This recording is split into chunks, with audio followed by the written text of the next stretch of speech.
আজকে আমরা জানব হেবা দলিল কি এবং কাদের মাঝে হেবা দলিল করা যায়। হেবা আরবি শব্দ যার বাংলা অর্থ দান, সুতরাং হেবা এবং দান একই জিনিস।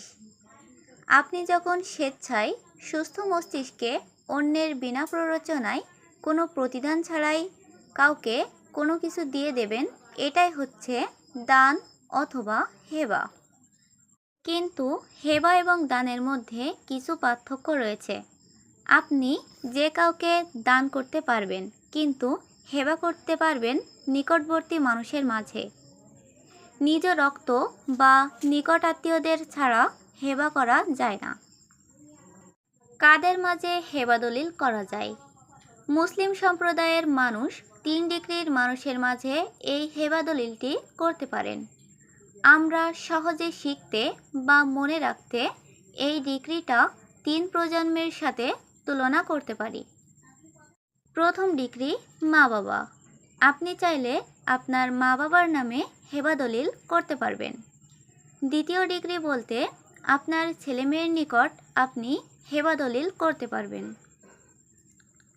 তৃতীয় ডিগ্রি, আপনি চাইলে আপনার ছেলের ঘরের নাতি নাতনি এবং মেয়ের ঘরের নাতি নাতনিকেও হেবা করতে পারবেন।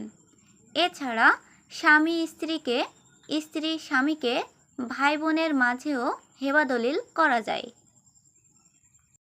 আপনি আপনার নানা নানি, দাদা দাদির নিকটও হেবা করতে পারবেন, কিন্তু এমনটা খুব একটা দেখা যায় না। এইভাবে 15 শ্রেণীর মানুষের মাঝে হেবা দলিল করা যায়, এর বাইরে হেবা দলিল করা যায় না।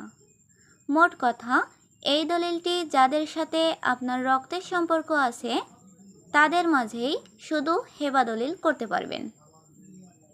নতুন নতুন আপডেট পেতে চ্যানেলটি সাবস্ক্রাইব করুন। আপনাকে অগ্রিম ধন্যবাদ চ্যানেলটি সাবস্ক্রাইব করার জন্য।